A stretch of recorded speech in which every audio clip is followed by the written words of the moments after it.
Hi, Nicole. Welcome to the Miracles Happen Fertility Podcast. I'm so happy to have you. I'm so happy to be here, Maria. I'm Yeah, so excited about this. this is going to be a cool conversation. I can't wait for people to hear it. And thank you, PS, for showing up today despite challenging stuff on my end with the calendar and all that, whatever. So thanks for being here today. It all works out. It's It divinely certainly orchestrated, does. I'm sure. This is happening for a reason we don't know yet, right? Mhm. Actually, I pulled a quote from your website or from your Instagram or from your website that I was like, dude, I definitely want to talk about that. Oh, Oh, okay. let me before we get into your intro, I will pull it up because it's exactly what we were just saying. Um, when your soul asks you to let go of the old, there is a creative force of play that you cannot see. You're being guided by the energetic alignment of new creation without knowing the details. Well, I just got chills Oh, even as you read like that because there's so much at play in what I'm going to share with you today on how that's so important to fertility and all of that. But wow, yeah. good call on that one. It's like, whoa, that was awesome. Screenshot. All right, so let's jump in. Tell us about yourself and who you are and what you do. So I do intuitive life coaching, inner child healing. I do tarot readings, and then I combine it all. And of course, there's always healing aspects to a lot of the work that I do. I started off as a massage therapist in my early 20s, started doing my Reiki. I got into yoga, personal training, nutrition. And, I was just exposed to a lot of metaphysical things from the age of oh gosh, even before 20, like 18, 19. Mm, So they've always kind of been there. And I've always been interested in alternative health as well as the energetic realms.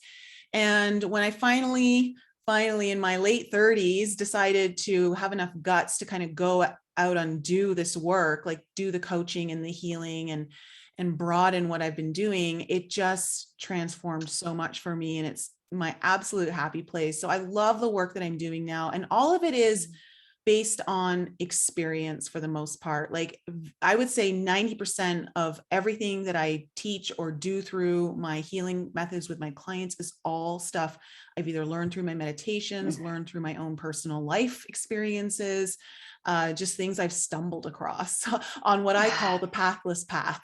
Yeah, right. So That's perfect. But that like speaks to that quote, right? Like you just are open to what comes your way, whether it, looks like a challenge or it looks easy.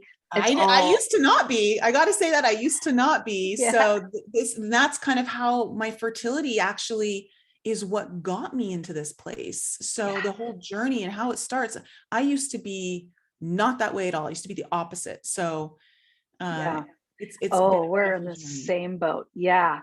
Yeah. Well, let's talk about that journey because it's true. It like pulls and grabs you and says, no, look over here. That's what fertility struggles, that's what they do. So do tell us about yours. What happened? Tell us your story. Once upon a Oh, time. wow. There's a lot of layers to it. It's not, there's quite a few chapters here, but the main ones, the first part was when I was 20. Um, it was quite traumatic in a sense that I had just I had broken up with my first boyfriend at the time, and we had been intimate together. We were together for 2 years, and we were kind of on and off. It was a very destructive relationship. But when I came home, living with my parents at the time when I was in my first university into second year university, and I had just recently had a pap test, my first pap test actually, because I figured, wow, I should probably be doing these now. I'm sexually active and all of that. Mm. And so she called me and delivered some news that completely crushed my world. And basically at the time, this was back in the late 90s, she's like, Nicole, your pap test came back positive for HPV. Mm. And at the time, I didn't know what that was. And there wasn't a lot of information back then around what that was. And I said, well, what does that mean? What is that? And of course, as soon as I understand I have an STD, by those standards, I'm freaking out, because now I just feel dirty. I feel tainted. I just feel like I'm now off limits. And she didn't have the greatest bedside manner as a doctor. Oh no. And she basically dropped the C word. She's like, well, this could lead to cervical cancer if you don't, take care of it. And of course, all she did was kind of give me the broad strokes and then hung up. And I had this lump in my throat the whole time I was on the phone. And so I'm crushed and I hang up and I'm bawling. I'm just bursting into tears because I don't understand why this is happening to me. I'm like, what did I do? I waited. I thought I had done everything right. I waited till I thought I was in love with someone to have sexual intercourse with. And now I'm being punished for doing this, and like that's the way I felt back then. That's how my mind was operating. And so I'm sitting at my parents' kitchen table, no one's home. And I'm crying, like literally just face in my hands, crying and crying. And I guess I'm speaking to God, the universe, I'm much more spiritually based, but I was raised Catholic. And I said, I don't know what I'm supposed to do. Like, what am I supposed to do? I need help. I don't know what to do. And instantly, like a flash, this memory came into my mind of 6 months prior. A friend of mine had given me a newspaper clipping out of a magazine that was for an alternate, like a naturopath. And he had given it to me because they were offering applied kinesiology courses. And I was studying kinesiology in university at the time. And he thought I might be really interested in it. And so for some reason, I was told, call that place. So I called them and I got the husband, and he said to me, I explained my situation, and he said, you want to talk to my wife. She's a naturopath. She's going to be the one who can help you. So I set up my first appointment with her, and instantly I knew I was in the right place. Like somehow I know that I was divinely guided to her. The newspaper clipping came in a format that wasn't really how I was meant to use it. This was truly how it was going to be meant to be used. And she had a way of honing into the real root issue that I wasn't allowing myself to tune into, that was very deeply emotional. She would be able to ask me one question, and her asking me it, just, I burst into tears, and I think the first question was, do you think you really love yourself? And it's just, at 20 years old, this was 25 years ago. And my journey with her was really interesting. She told me, Nicole, HPV is just a virus. We always, we come into contact with viruses all the time. We just need to find out why your body is holding on to this virus and not letting it go. Another key phrase, let go. Like hone in on, right? Yeah. So I worked with her for about 6 months. We did some past life regression work. She gave me homeopathic medicine. We did some essential oil work. We did a whole bunch of different things, emotional work, working with like wounds with me and my father. And I went back for another pap test and everything came back dormant. Like they said, it's not there.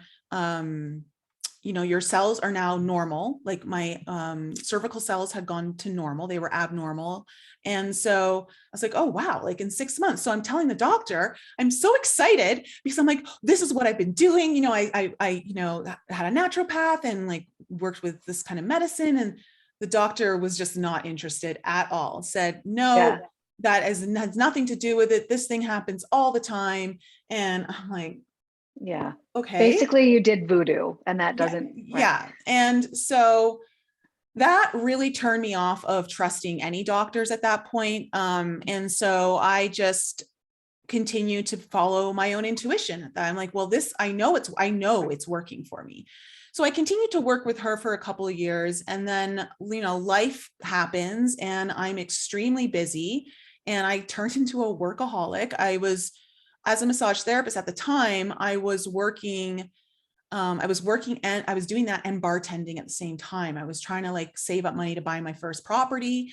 And so there was 5 years that happened between the ages of 25 and 30 that I had gone without one vacation.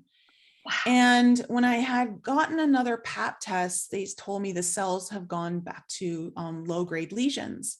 And I was like, okay, you know what? And in my mind, I'm like, well, I fixed it the first time. I know I can fix it again.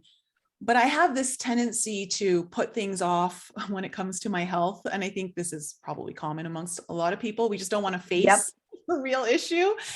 And so now I'm in my 30s. Okay. And I think I'm about 34, 35. And I go for another pap test. And they're like, the lesions are high grade, and they could show me on I guess the ultrasound or whatever screen that they were showing me, like they could showing me exactly where the lesions were. And I was like, okay. And they're like, you need to get a colposcopy. Was it a colposcopy test, or where they take cell samples from the lesion so they can determine like what's going on?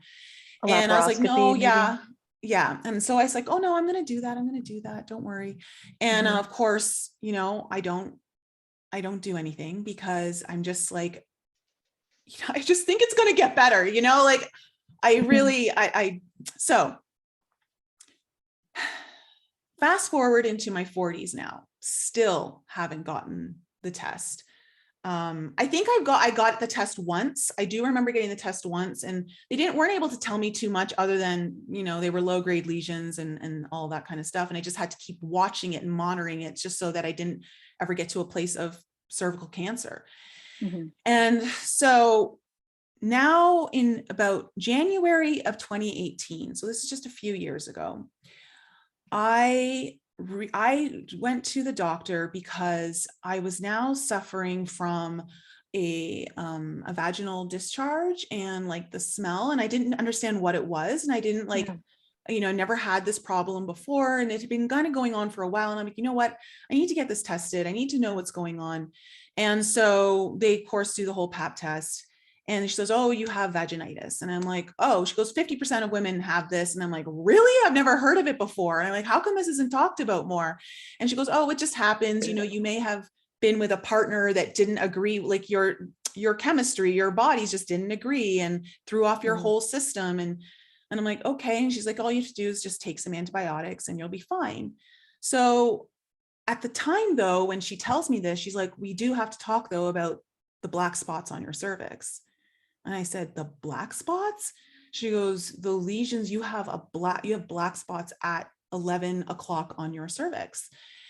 And I just, of course, that freaked me out.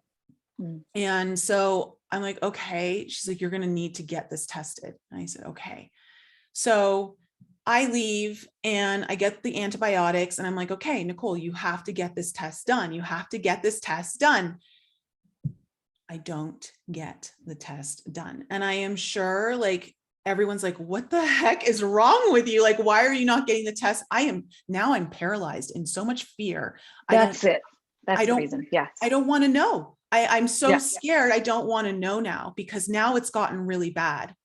Yeah. And so I take the antibiotics and they kind of helped. It didn't fully go away, but it was a lot better. Fast forward to October of 2018.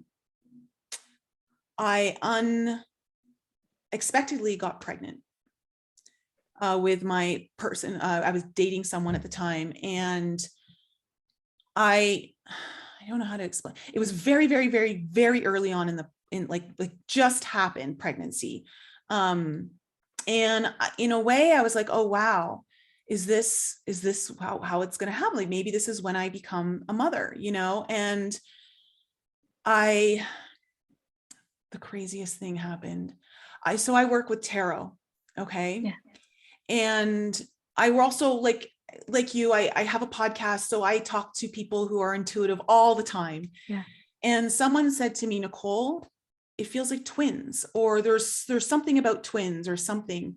And I was like, oh, that's crazy, because that's not the first time I've heard that as a possibility. Well, I had done a tarot reading for someone, a client of mine, And then I was wearing this like gray wrap like shirt that just, it was a faux wrap, right?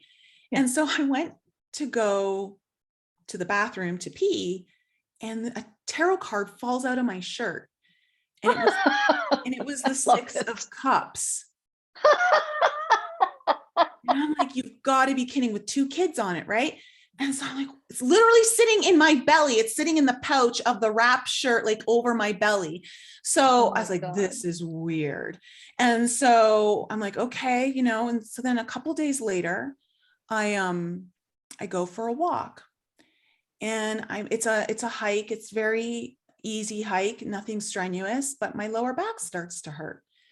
And I'm like, well, that's weird. Like, why is my lower back hurting? And so I come home. I'm staying up at my parents' place at this point. I'm visiting them, and we have dinner, and I start to feel like my back pain is getting worse and worse. And so I go to bed that night, and it's excruciating pain where the only position that is giving me some level of comfort is child's pose on my bed. And I'm cramping, and I'm like, I don't get a lot of major cramping on my periods. I've been pretty lucky. It's mild, it's there, but it's nothing crazy. This was unlike anything I'd ever felt. So I'm like, what is happening? And eventually I was able to finally fall asleep, and I woke up the next morning, and of course it was starting to bleed. And I knew that I was miscarrying.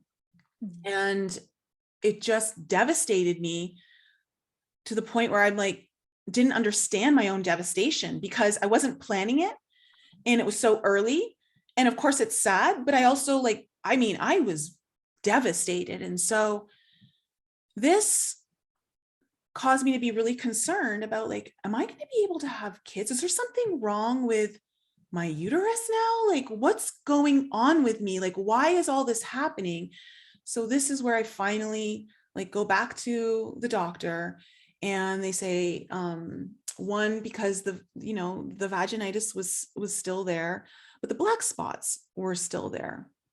And so I start working with a healer. She's an Akashic reader, and she's the only person I really trust, because it's a very delicate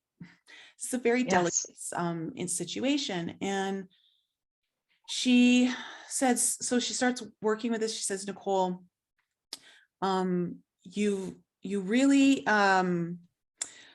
they're basically, she's like, allow the emotions of the loss to come through, and just feel the emotions is really important. But she also said there's things you can do.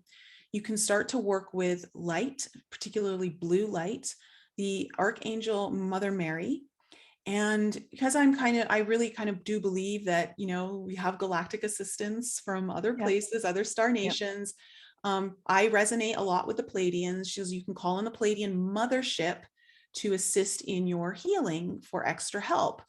So I started working where I remember I was lying on my bed, and I would imagine this blue pillar of light coming from the the mothership of wherever, and really kind of connecting in that sense of knowing that I was going to be taken care of, and asking for all healing to really just come into my womb space. But then I also called in Mother Mary, and called in, obviously there's a lot of blue energy with Mother Mary as well. And I had her standing behind me and placing her hands over my belly, so that I had support from her from my back, but also from the front. And she was, in a way, I was using her energy in her hands to be really supportive of bringing in more energy to the womb space.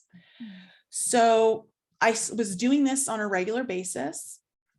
And then in the around Christmas time, so in December, so a couple, maybe 6 weeks later, one of my girlfriends, she used to be on my podcast, she started speaking light language. And I asked her, I go, will you create a light language video for me, audio thing that is specifically geared for healing my cervix and womb space? And she's like, of course. So she creates it and she sends it to me. And while I'm listening to it, all of a sudden I feel this shot of energy come straight up inside me and like right into my womb. And it was unmistakable, undeniable. And I'm like, whoa. And I just started crying. Don't know where it came from, Yeah. just started crying. And it was so powerful. And I don't know what happened there, but I was like, okay. So then the next month in January, so just a few weeks later, I'm actually hosting a spiritual conference on a cruise. And Cool. we're making one stop in Cozumel, and I've organized a whole tour for everyone that wanted to join to go to the Tulum ruins. Now, why I chose the Tulum ruins was not my choice. Someone said to me in the group, I believe I've had past lives in Tulum, and it would be really cool if we could go there. And I said, you know what, then let's go to Tulum. Nice. So I go to, like, we're on the conference for the cruise, and one of my friends who was speaking at the event, she's an intuitive and she can see into the body, she can see everything. And she's like, Nicole, the 3 layers of your uterine lining are very weak. The embryo just can't stay there. It can't hold the embryo, and that's what's happening in your womb space. And I said, okay. So I understood kind of like, because I'm so good with anatomy and the physiology because of my science background in massage therapy, when I know what's going on, I can visualize, send light, energy, all of that kind of stuff. So knowing that was really helpful. Well, we now go to Tulum, and we're at the ruins, and we do this beautiful, like, 2-circle ring. Like, there was about maybe 10 or 12 of us in the middle, and then the rest of everyone within the group of 40 around us. And we were doing a meditation to help raise the vibration and release any of the darker energy, the grief and all of that that's like locked in the land. And we were told to go to the highest point and do that there. And so we did it. And I saw white light coming out of my palms into the hands of the people I was holding. All of a sudden I felt all this grief moving through me. So I just allowed it to move and was crying. And it was such a beautiful experience. So I was like, oh, wow, that's like so amazing. Well, our tour guide, I decided to stay with him because I hired him to help us. I was like, anyone else, you go do what you want. You can come with me. Like, it doesn't matter. So he brings us to a bunch of different temples. And all of a sudden we're standing in front of one temple. And I'm looking at it, and there's like these carvings at the top of the temple of a woman with her legs like wide open, but standing up, but like wide.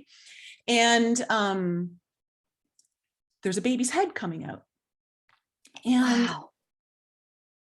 he says to me, this is the fertility temple where women used to come when they were having trouble conceiving.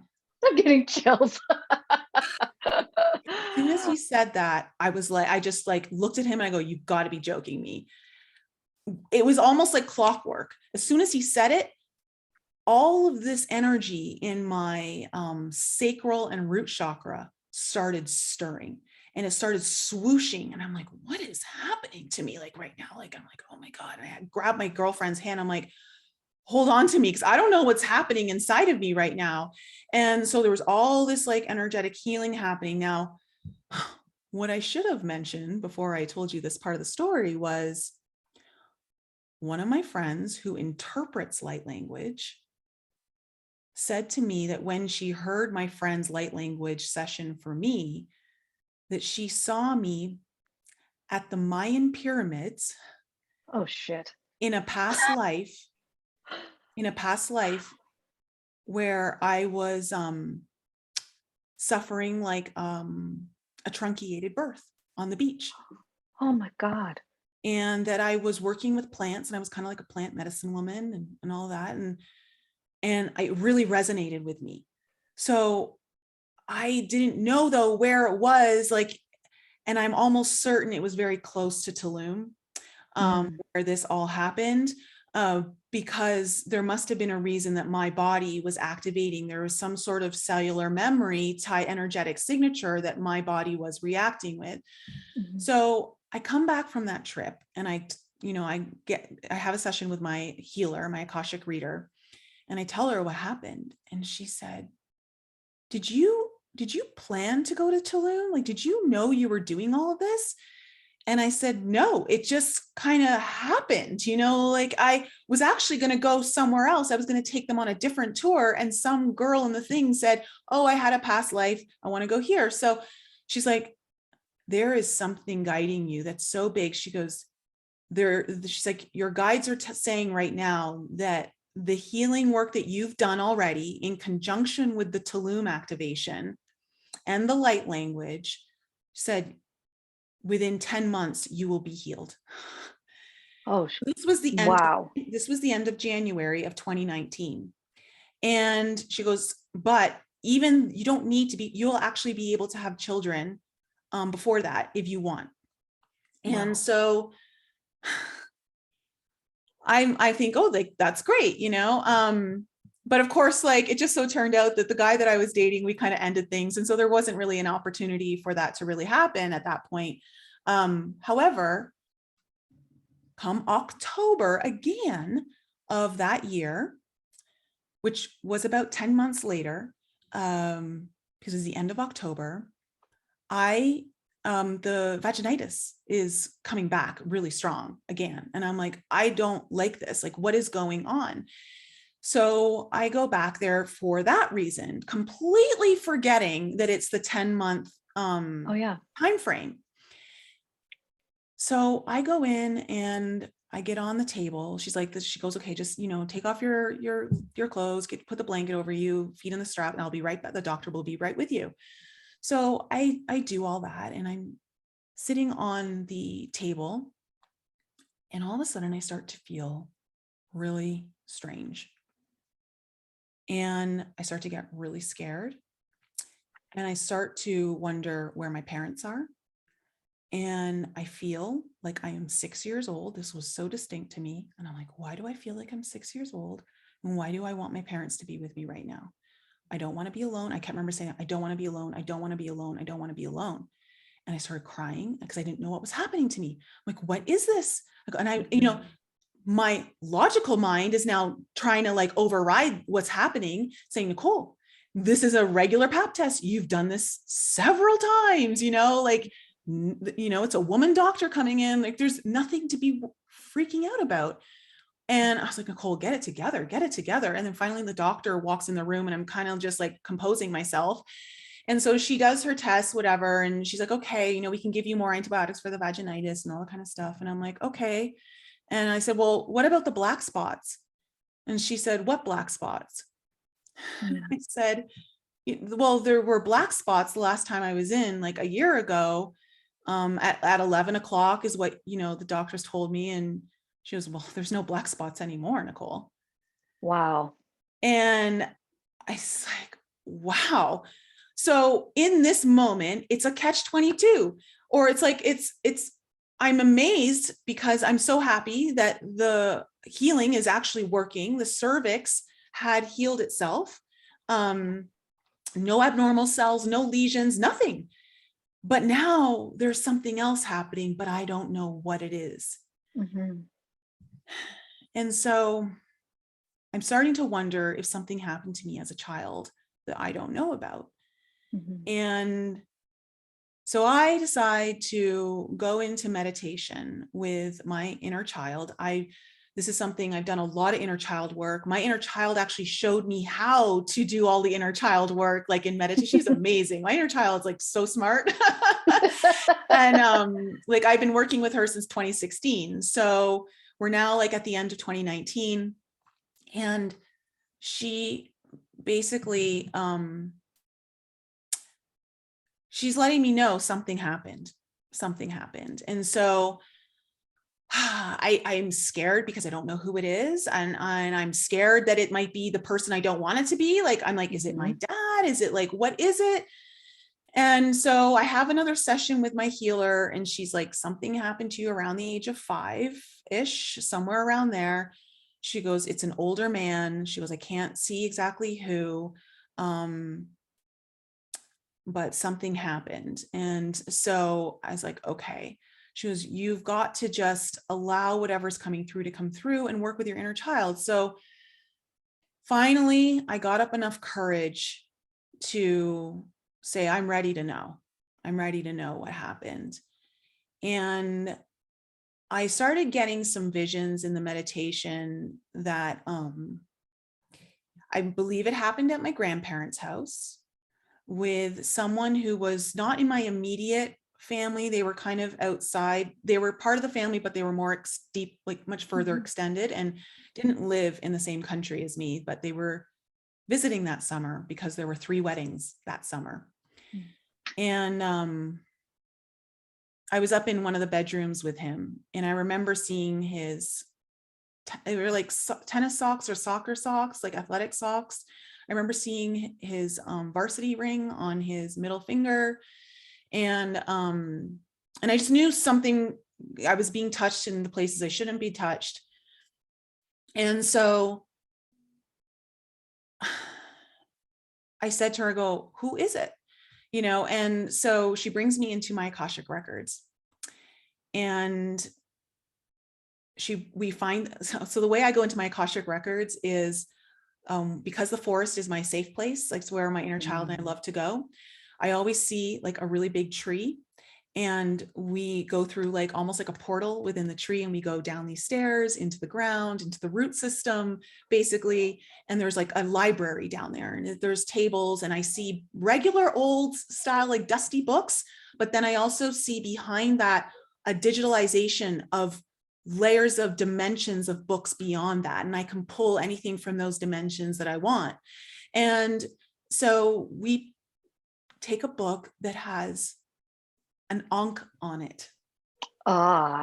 Describe what an Ankh is for folks who don't know what that is. Okay. And I didn't actually know at the time what the Ankh was when we pulled the book, right? I didn't even I didn't know the significance of it.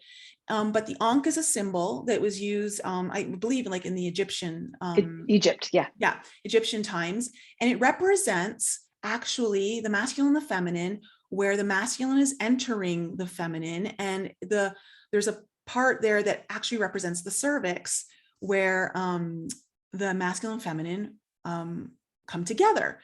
So it's a very reproductive, masculine, feminine kind of symbol. Yeah. So we open the book, and she's saying to me, it's not like the book is actually, I see the letter M on the book, like on one of the pages. And I said, M. And I'm like, who do I know who's an M in my family, you know? And I was thinking, Michael? And I'm like, no, can't be. I go, that's, you know, it's one of my cousins. And I go, and I know it's not him. And I'm like, maybe I'm just thinking Michael, because I was dating a guy named Michael at the time.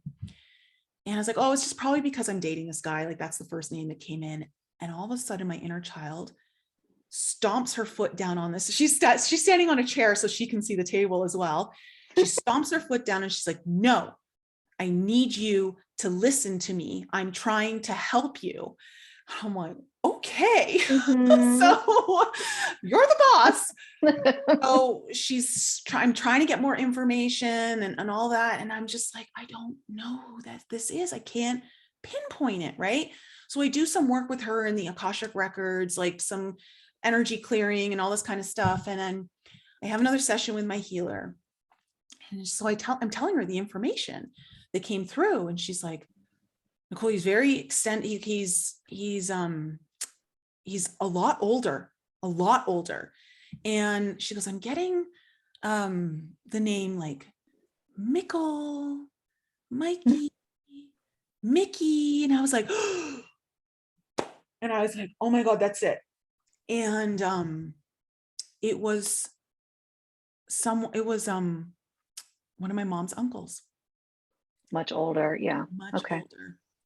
And I knew instantly as soon as she said that, and I'm like, wow. So this happened at the end of December of 2019. So from that point on, moving into now January of 2020, I have a computer, an old computer in my linen closet.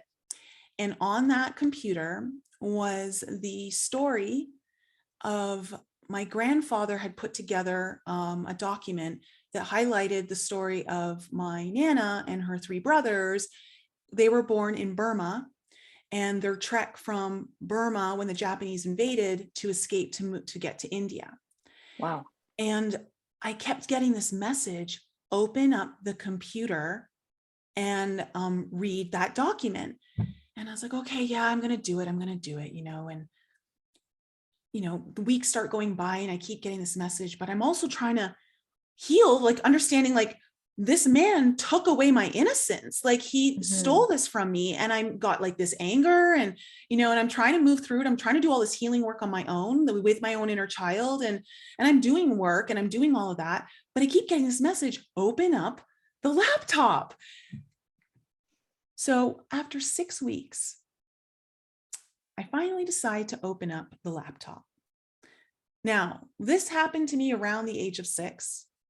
And at this particular point, from the point that I found out who the abuser was to the 6 weeks now, I have now gained 6 pounds. Oh, interesting. Mm-hmm. And I don't know why, because I'm not really even eating that much, like I was like, I'm not excessively eating. Like, I don't understand why I keep putting on weight. I couldn't stop it. It just keeps going up. And I'm pretty stable. I've always been stable with my weight. So a lot of people are like, oh, it's 6 pounds, not a big deal. But for me, it was, significant.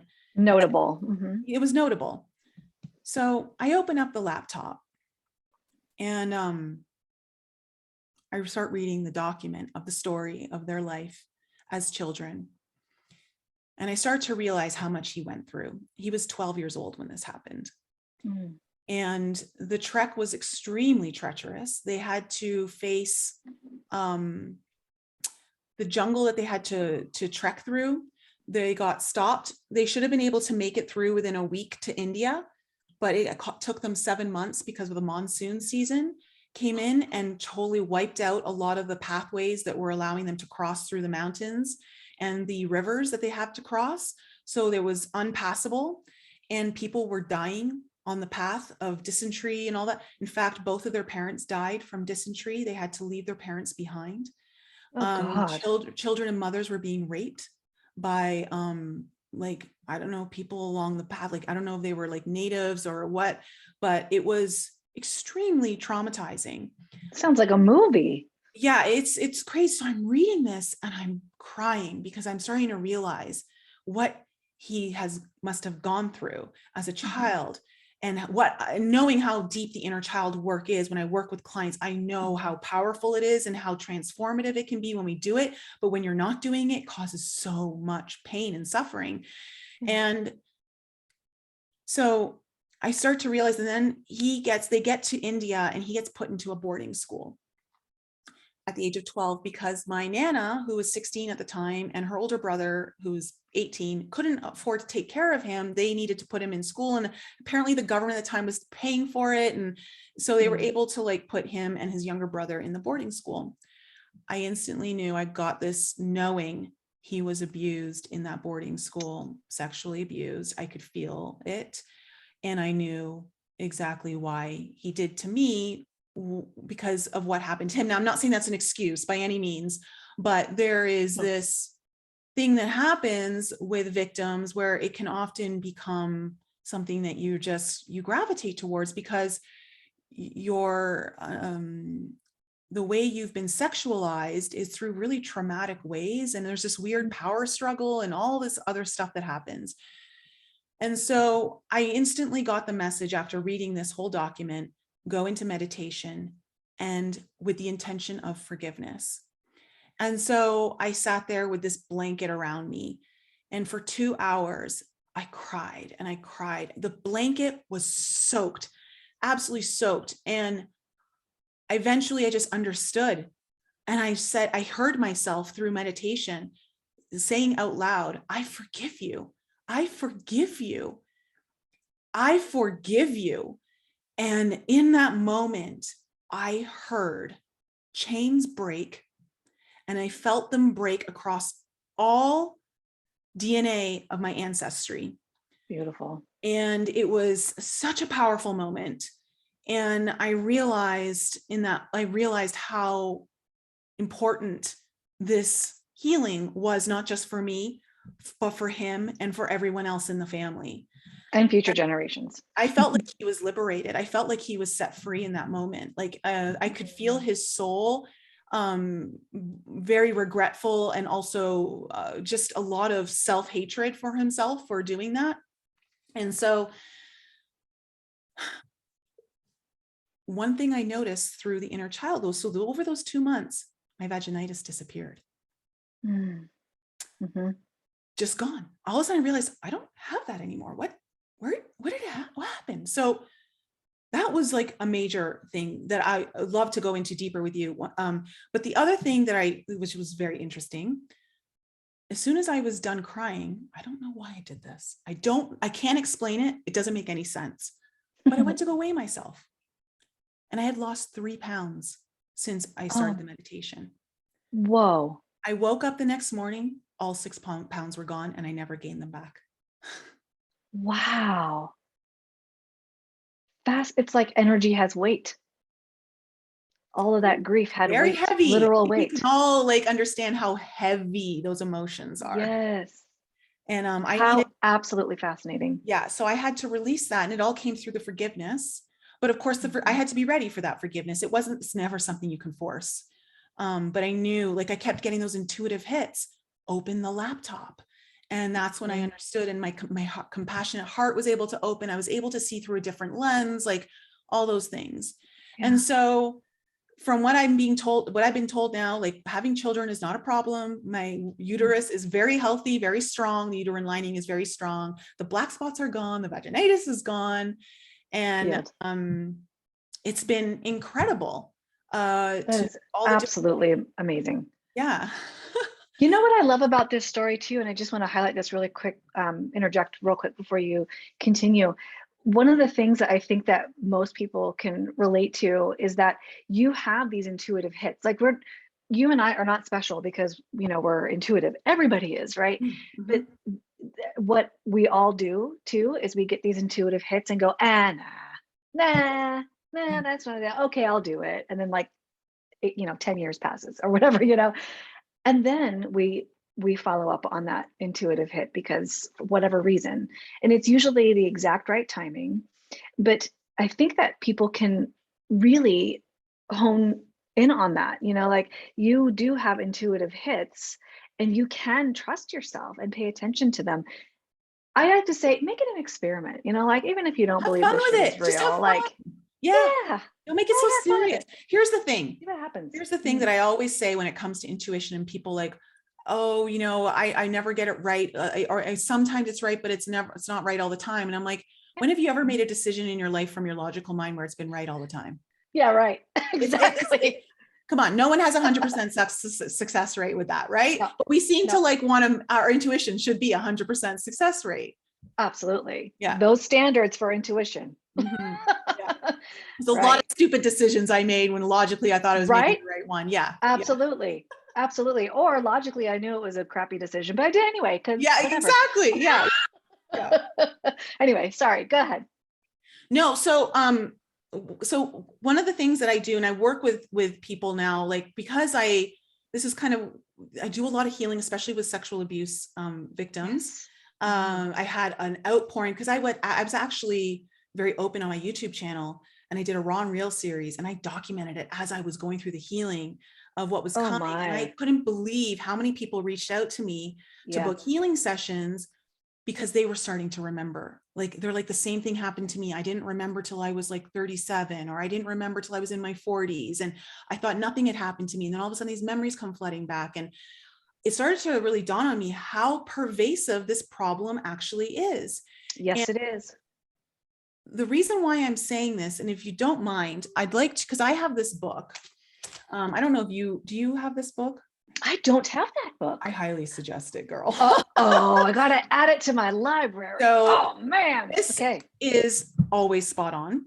And I use it with my clients, and I still use it for myself when anything's coming up physically. I want to know the emotional correlation to it, because I've now clearly been able to heal a lot of physical stuff that was deeply like chronic, like black spots, that's chronic, you know, like that's been going That's on for a long, long time. big deal. And just for folks, sorry, Nicole, for folks who are listening and not watching, can you just say the title of the The book? Secret Language of Your Body, The Essential Guide to Health and Wellness. And it's by Ina Segal, and it's Innasegal. Cool. Thank you. Yeah. Amazon, here we come. So let me go to the cervix really quickly. Yes. Because that was where it all started for me. And I'll explain to you how I was able to, like, what all the correlations were for me and how I worked to fix it. So when we have cervical issues, which a lot of women have dysplasia, right? Low-grade lesions, high-grade lesions, out of flow with life, disconnecting from your feminine energy, feeling victimized, overpowered, attacked, manipulated, abused, taken for granted, conflict in close relationships, difficulty letting go of old ways of being and giving birth to new experiences. See what we talked about? Lacking affection, love, and nurturing, grief about dreams which have not eventuated, being told you can't do something that is important to you, and feeling imprisoned. Okay. Well, oh my gosh. So for me, when the cervix was the only issue I was currently dealing with, I was heavily into my masculine energy, heavily into my masculine. In fact, not only was I like so driven and like, I got to produce, I got to make more money. I was just go, go, go, go, go. And it was always like me thinking of what I needed to do and all of that kind of stuff versus like listening to what I needed to do. I was completely out of the flow with life, which is out of your feminine energy, right? And I was also disconnected from my feminine energy. I had a very distorted relationship with my own feminine energy because I grew up in a household where my mom didn't really have a lot of power in the house. Like my dad always called the shots. He was the breadwinner. And my parents are great. I love them, to like great parents, love them dearly, but this is the kind of dynamic I saw. And I think it's pretty common, right?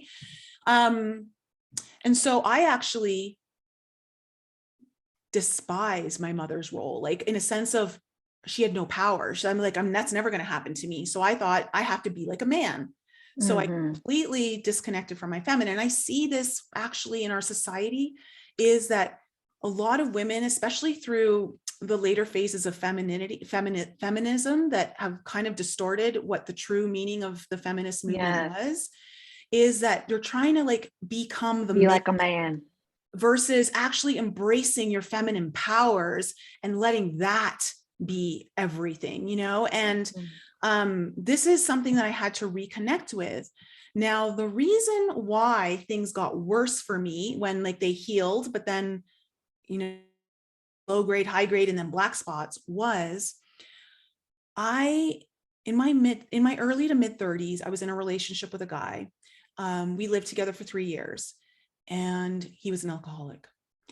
Now this is at the time I was living in the Cayman Islands. We were living on a Caribbean island. But people drank all the time. And so there was a distorted perception also of alcoholism because what most people would consider alcoholic was considered like normal down there. Right. Yeah. And so I didn't really see him as like, because he was 6 years younger than me too. So he was like, when we met, he was 26, I was 32. And so I just like, well, he's gone through his 20s. He's going to drink. I did the same thing, you know, like I'm not going to stop him from partying and all that. I don't want to be that motherly type kind of girlfriend, but it was way worse than that. And there were moments like when I describe what I went through in that relationship, it was like I was emotionally terrorized every time he was drunk, where he would come home and he would never want me to sleep. He would want to fight with me. And not like physically, but he just want to argue. And he would like just turn on all the lights. He'd turn on music. He'd like would never let me sleep. And so one time I would escape into the guest bedroom and I had to push the dresser drawer. It was heavy across the door so that he couldn't get in because there was no lock on the door. And I was like, I just don't want him to disturb me. Like he'll be better in the morning. Like I just need to get sleep. And he busted the door off the frame and to come in and flipped on all the night. Like, and that's what I was dealing with on the regular when he was drunk. And when you listen here, feeling victimized, overpowered, attacked, manipulated, abused, and feeling imprisoned. I felt imprisoned in my own home. I felt imprisoned. I Mhm. was so like, I was constantly under attack. Yeah. It was emotional, mental abuse. It was crazy. Yeah. So I believe that things really took a turn for the worst during that time, and that a Mhm. lot of the healing that I needed to do around that was intended for like healing the cervix. And I Yeah. say this because this is really common. Maybe it's not like that extreme for everyone, but we all go through situations. Maybe we're like the empath dating Yeah. the narcissist, or, you know, there's a lot of different types of abusive relationships. And this, Or relationships that are not considered abusive, but you still feel powerless and entrapped, like a career, like a job, for example. sure, You yeah, don't like showing up to work, you feel imprisoned or whatever. absolutely. Yeah. Yeah. Absolutely. So, and then just let me read you also the uterus and the vagina, because this is also, Hmm. this is going to help women understand their bodies more and where all the emotions Hmm. are trapped. Yeah. Because this is like our root and sacral chakra have to do with, you know, fight or flight, fear, survival, you know, Safety. safety. Hmm. Do I feel safe? And then the sacral is where our Hmm. abundance codes are. And so it Hmm. affects our self-worth, our self-value, you know, are we good enough? So all of that gets affected and held in those two areas. So the uterus is discounting the feminine aspect of self, holding on to old hurts and rejection, mother issues, feeling depleted, ungrounded, unsupported, neglected, and unbalanced. I mean, hello, women, we do this to ourselves all the time, right? Would we not? Uh-huh. Over concern with other people's problems, lack of appreciation and nurturing for self, constant need for approval. Love it. Yeah. So I mean, I whenever, don't love it, but yes, I love the connection. right? And Hmm. if you think about it, the womb is the place that is the nurturing element for the baby. It is. So if we're not Yes. nurturing ourselves, if we're not appreciating ourselves, if we're not doing all that for ourselves on a really deep level, like not just the surface stuff, like really deep, like how are we ever able to support another life if we're having trouble supporting ourselves? Preach, girl. Preach. That's what And I this is always like, say. You have to treat yourself like you would treat your baby. You yes. have to. Yes. And that not being supported, you know, unsupported, like of course that's the lower back. So a lot of us will get lower back pains and Yep. back. It's because you're not feeling supported. And so you need to have that support system for yourself emotionally built into your life through your own ways of supporting yourself, but then with your friendships, you got to know what your needs are. You got to know what your needs are with your partner, your family, Mhm. so that your Mhm. needs are getting met. And that's how you nourish the womb space and really allow that to come Beautiful. through. So then the other thing is the vagina, and it is disconnected from feminine energy, anger with a male, especially partner, holding on to feelings of shame and humiliation from the past, feeling unattractive, unlovable, not good enough, rejected or hurt by a partner, overtired, too much giving, mothering and not enough time for yourself, denial of pleasure, too busy taking care of everyone else, fear of intimacy, fear of getting hurt, resistance, rejection of self, frustration, wanting things to be different, victim consciousness, thinking, poor me, they are doing this to me, I'm an innocent victim. And you Mm. also may be experiencing problems if you're doing something for financial reward only. So, Wow. you know, when things happen to us as a kid, where really we are the victim, Mhm. we hold on to that mentality, but that mentality doesn't serve us in our adulthood. It doesn't help us Mhm. become the empowered individual who overcomes the trauma and actually has the healing there, where we're actually living from the states of joy and happiness that we all desperately want to be living from. Yeah. And so that victim mentality gets trapped in our unconscious mind, and it's embedded in our Mhm. cells. And so Mhm. we will start having these victim mentality thoughts and beliefs. And, you know, I was listening Mhm. to one of your podcasts that you recently did Mhm. on, you know, if I just believe I can get pregnant, I will Oh. get pregnant, right? Mhm. Oh, Mhm. Mhm. so brilliant. I love what you talked about. And it's true. It's not, okay, it's true and it's not true. Yes, if you believe it, it can happen because your beliefs form all of your perceptions, which form your reality. However, you are not aware of the beliefs you hold in your unconscious mind that are much more powerful than your conscious beliefs. Yeah. And that's the problem, is that we think that because we're consciously believing it, that that's strong enough. But I always say your conscious mind is like olive oil and your unconscious mind is like Popeye. Popeye always. Yep. So there's, It's what you're saying though too is interesting, because if you think about it, being in that victim role, disconnecting from your feminine energy, we're not what the book is saying that you're reading and what you're saying is not necessarily to disconnect from masculine energy either. It's the Ankh. It's like the balance between the two, bringing both together. And that's where you live in wisdom. absolutely. I love this. Yeah, no. Yeah. And I've had to balance the masculine and the feminine, like really into my feminine energies. And it's okay. You're going to be a bit of a pendulum from time to time, and you're going to go heavily into your feminine or heavy into, depending on where you are in your healing journey.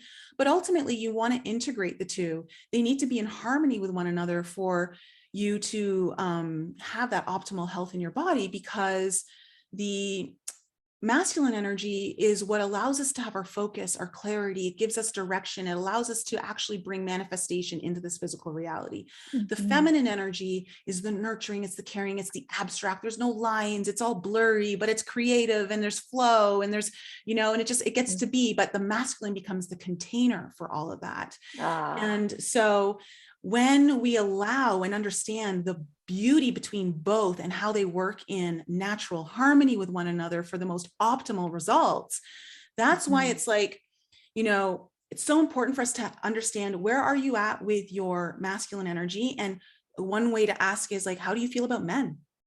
What's your relationship with men?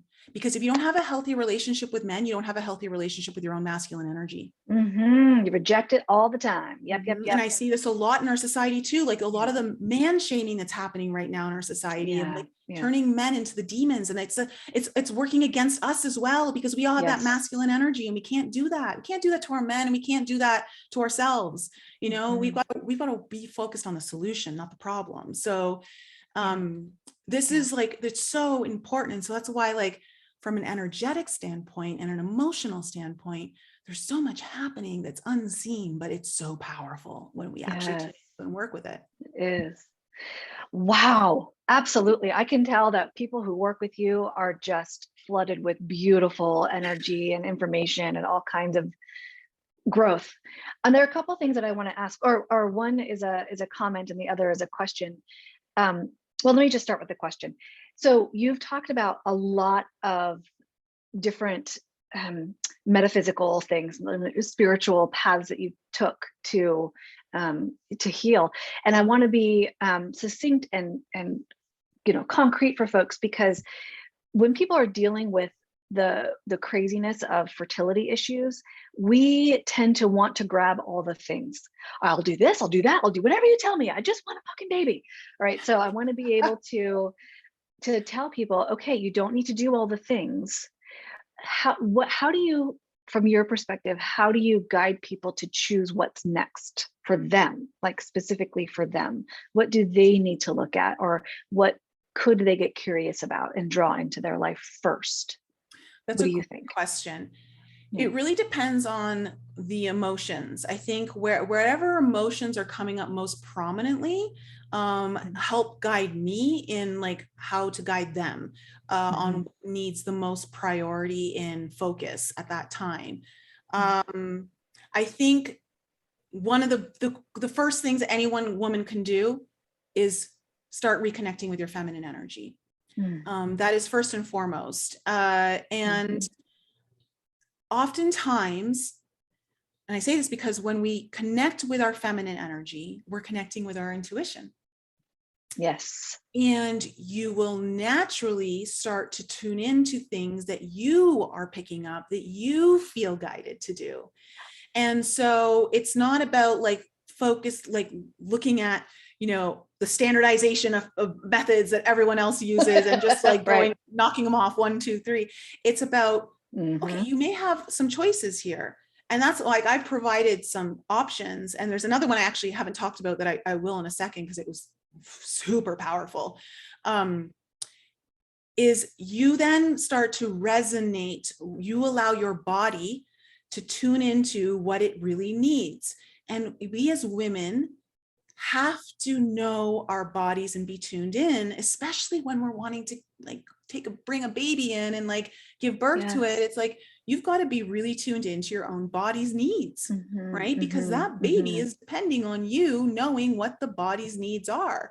And Right. so tuning into your own feminine energy and looking at where you've disconnected with it. Are you pushing too much in your life, like, which is your masculine energy? Are you forcing yourself to be so driven that you don't give yourself that downtime? You're not taking the time to nurture yourself. You're not taking the time to take care of yourself. These are some of, like, I would say the blanket first things I would go to, because they open the door to so many other things, but they're Oh, well like said. the basics, you know. Well and if you said. get to at least do some of the basics, then that at least gives you some connection points on where to go next. Now, one of the other things that I did that I didn't mention, I can't believe I didn't talk about this because it was extremely powerful. And I'm actually working on creating this into an actual meditation I can sell for people, because I've had so many people ask me, can you just do the damn meditation already? So in one of my meditations, I use my body as a surrogate, but I went into my mother's womb to the point of conception, when my mom's egg was met with my father's sperm. And in my meditation, I saw the two connect, and I saw all of this golden light like just start shining as soon as like the conception happened. And I saw like it turn into an embryo and all this golden light around it. And I saw the embryo start to tumble down the fallopian tube. And as it got close to the uterus, it kind of fell and landed into the uterine wall. And I saw just all this golden energy coming from the embryo and just filling up my mom's uterus. Okay. How cool. And of course, I'm using my own body as like the surrogate, so that, you know, I'm also getting it, but it was going to happen anyways. And so I'm kind of spreading all that energy and Christ consciousness energy into my mother's womb. And then in my meditation, as all this light, and this light is like going up into the fallopian tube, it's hitting the ovaries, it's going down into the cervix and into the vaginal area. Like it's just permeating every cell. And I'm allowing myself to feel how, like, you know, clearing and cleansing and protective and just enlightened that is. Like, that's the pure Christ consciousness energy. And so as soon as like I seeing all that happen, then all of a sudden a rose appears in the center of the uterus. And I see the rose start to blossom and it starts to open up. And as it opens up into full bloom, the petals start to fall off and start tumbling off the rose. But as they do, more are growing. It's an infinite rose. And the rose petals are just tumbling off. And I see the rose petals kissing the walls of the uterus and tumbling up into the fallopian tubes. And just everywhere they touch, it's like the energy of the rose, which is very feminine archetype, right? Going until like they're just the ovaries and it's just, I'm seeing this meditation happen. It was so powerful. Oh my gosh, it was so powerful. And so that can be, you know, if your listeners is really good at meditation and visualization, they can do that on their own too. But I'm literally working on creating that to sell it on my website, like so that people can actually download it and use it. Because I create tons of meditations. I've got at least 40 meditations I've created. So that is a super powerful one for all the ladies who are looking for some fertility. Yes, we will be linking to your website, of course. And how soon will you be publishing that, you think? Oh, I want to say probably by the end of July. I'm trying to hope to do it by the end of July. Yeah. Okay, good. Well, that's perfect because this will be published around the same time. Good. Oh, perfect. Good. So we'll link to all the goodies. Yeah. Oh my gosh, Nicole, we could talk, I think, forever about your stuff. I would love to talk in the future, perhaps invite you back to another podcast interview. I would love to talk about inner child work, because that is, I mean, obviously it's a huge part of what you do, but it's also a very, you know, this is my mental health, like, you know, logical, linear, sciencey background, but inner child work is so like intuitive and It It really marries the two is. perfectly. And here's the thing too about inner child work is whenever you're trying to get pregnant, connecting with the inner child is one of the most, one of the most potent things you can do, Oh my God, it's because amazing. you're bringing that child energy to life within you that makes your whole environment so fertile, right? Yes. With the child Yes. energy so that the child can come in. And so Yes. I highly suggest inner child work. And Yes. if anyone is like ready and wanting to learn, I have an inner child course that like literally takes you Yes. through every chakra. Okay, every chakra. And it's 12 hours of videos and tons of like exercises and things that you can do. So And great. so, if anyone's already ready to do that and they're like interested, but the inner child work, girl, it's changed my life. And it's like, you must have done inner child work yourself. Oh gosh, of course, and with clients. Yeah. The healing is It so is one of the fast. most, yes, yes. That's one thing that was the comment that I wanted to make. That, we can say all of these, metaphysical, or they used to call it woo woo, these other paths to healing are, non-sciencey or whatever. PS, there's lots of science to back it up. But for the folks who are healthy skeptics, it's great. The proof is in the pudding, right? So tune into, what are you most attracted to? Try it out and see what happens. The proof is when you see the change in your physical body that you can't explain otherwise. Give it a shot. Give it a shot and see what happens. Do Akashic readings, get tarot readings, do some inner child work. Inner child work, it's like bridging the gap between science and spirit. Past life regression, you could do all of these beautiful. Meditation is a huge in the science world now. So give those things a shot and see what happens, right? Again, you don't need to take these things so seriously. Part of, the healing is the letting go of all the tension and this has to work. I like to say you're shoving a square peg into a round hole. No, you don't need to force anything. Invite in, Yes. and see what happens. Invite. That's the very feminine energy, right? Yes. It's invite in, right? Not push in. Yes. That's the masculine No. energy. That's right. Which is useful sometimes, but not when you're attempting to grow another soul or invite a soul into your womb, right? Yeah. As the woman, you have to be the receiver. You have to be the receiver. And so if you're not in that receptivity energy field and you're in the masculine, which is, all about the giving, right? You are not in the state of energy that is most optimal for you to get pregnant. So you've got to receive the baby. Must receive. Yeah. Okay, Nicole, we need to have you back. We need to have you back. We will be scheduling that. It's gonna be so much fun talking about this is so work, great. and I'm sure other things too will come up. But thank you so much for all of your insights and for sharing your story.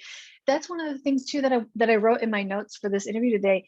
One of the things that you talked about was on your website was really tuning into your own vulnerability, which is freaking scary.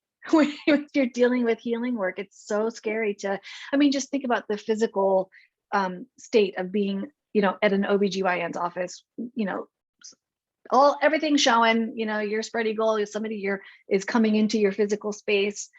It's extremely vulnerable, physically, emotionally, spiritually.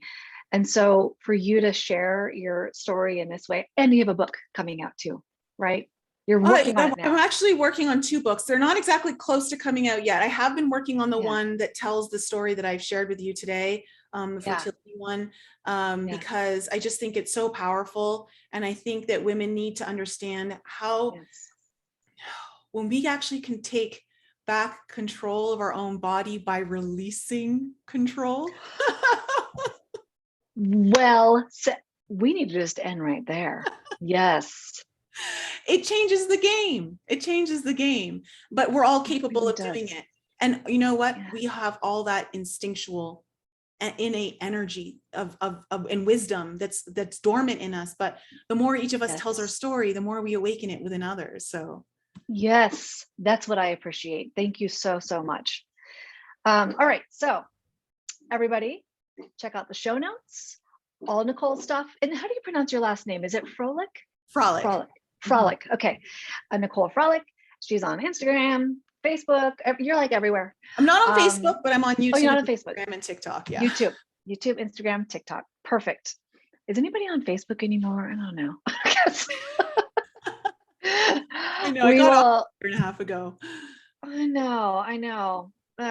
Anyway, so we will link to all the things for you to connect with Nicole, and we will be inviting Nicole back. So yay, it'll be a good time. Thank you so much, Nicole. I appreciate you. Thank you. Take care.